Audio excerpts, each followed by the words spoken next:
VT Commodore.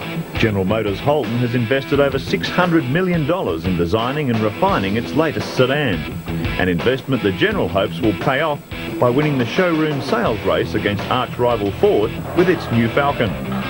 But there's another race at Mount Panorama each year Holden is just as eager to conquer with VT, and Bathurst preparations are already well underway.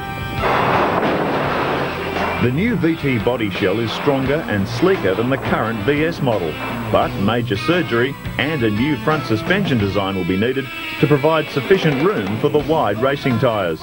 In the front suspension we've got to reposition the chassis rails, and we're looking at fitting a double wishbone front end, and that will solve most of our problems, and in doing so it will make the category pretty much the same for both brands of cars. 5 times Bathurst winner Larry Perkins has built plenty of winning Commodores.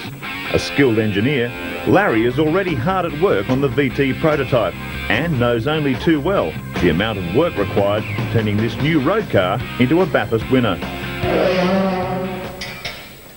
This exposes the area you normally don't see, but we've got these enormously strong and very wide chassis rails, and they're splayed in here. Lots of reasons they've put there, but it gives us very little wheel clearance for our 12-inch wide race wheel, so we've got to do some local modifications here to get the necessary locks that we require. And then we go on to further things.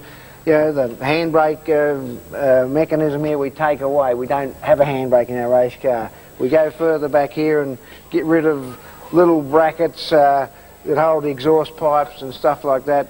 Toe down hooks, we don't need them anymore. The mechanism that holds the independent rear suspension, which is standard on the road car, we don't run that on the race car because the rules say we have to have a rigid back axle, which to us is a cheaper way to race. This enormous bulge for the spare tyre, that's all cut out and removed, and we put in its place here a 120 litre fuel tank. So there's an extensive amount of work to do on these cars to convert them into race cars. The VT Commodore's competition debut is planned for the middle of next year, a debut Holden hopes will lead to many V8 supercar successes in years to come. We have a new car out, the VT, which features V8 engines, and we will be selling V8 engines well beyond the year 2000, and you can expect that Holdens will be supporting supercar racing well out in that time frame.